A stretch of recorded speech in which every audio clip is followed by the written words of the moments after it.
আমাদের যে পরিবেশ সেইখানে আসলে কোনো রকমের ছাত্র রাজনীতির বিন্দুমাত্র প্রয়োজনীয়তা নাই। আমরা নিজেদের দাবিগুলো নিজেরা আদায় করতে সম্ভবপর এবং আমরা নিজেদের সমস্যাগুলো সমাধানে যথেষ্ট সচেষ্ট। তো কিন্তু এরপরও দেখা যাইতেছে যে বিভিন্ন বিশ্ববিদ্যালয়ে এই ধরনের শিবিরের কমিটি আসছে।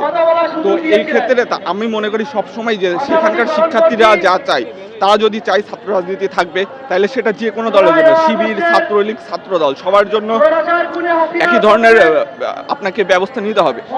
থাকলে যদি রাখতে চান তাহলে সবাইকে রাখেন, না রাখতে চাইলে কাউকে রাখবেন।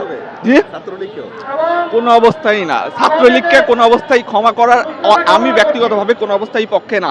তবে এক্ষেত্রে অবশ্যই আমরা চাবো যে ছাত্রলীগকে যে বিচারের মাধ্যমে, যদি আমার চাওয়া অবশ্যই যে ছাত্রলীগকে নিষিদ্ধ করা, তবে এই ক্ষেত্রে অবশ্যই শুধু নিষিদ্ধ করলে তো হবে না, তাদের যারা নেতৃত্ব ছিল, যারা এই পুরো জিনিসটা সৃষ্টি করছে, তাদেরকে অবশ্যই বিচারের আওতায় আনতে হবে।